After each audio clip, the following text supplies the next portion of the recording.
आपण पाहत आहात लोकधारा मराठी न्यूज, आवाज जनतेच्या हक्कासाठी।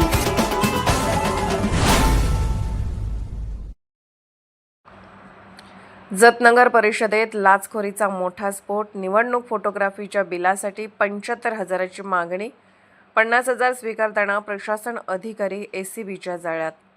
जत नगर परिषदेत भ्रष्टाचाराचा गंभीर प्रकार उघडकीस आला असून कर निर्धारण व प्रशासकीय अधिकारी प्रवीण रंगराव बाबर यांना लाचलुचपत प्रतिबंधक विभागाने एसीबी 50,000ची लाच स्वीकारताना रंगेहात पकडले आहे।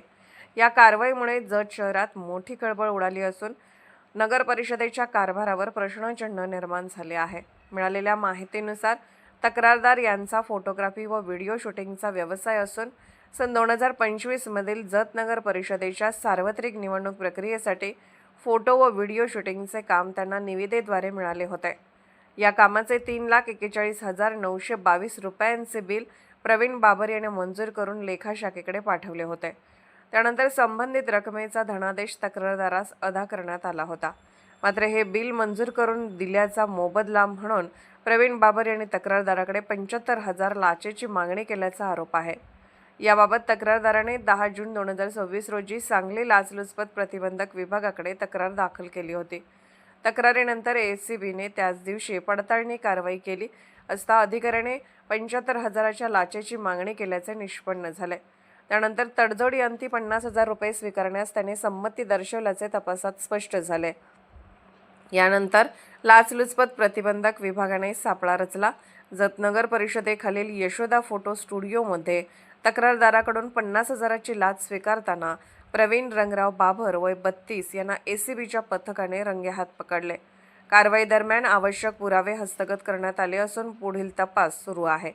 प्रवीण बाबर हे जत नगर परिषदेतील कर निर्धारण व प्रशासकीय अधिकारी म्हणून कार्यरत असून सध्या भोसले अपार्टमेंट बालविद्या मंदिराच्या पाठीमागे जत येथे वास्तव्यास आहेत।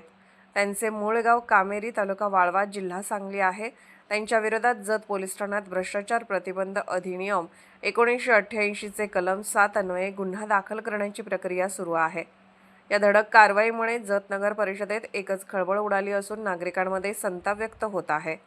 शासकीय कामे, बिलांची पूर्तता करण्यासाठी लाचेची मागणी होत असल्याचा आरोप पुन्हा एकदा समोर आला असून या प्रकरणातील पुढील तपासाकडे संपूर्ण तालुक्याचे लक्ष लागले आहे।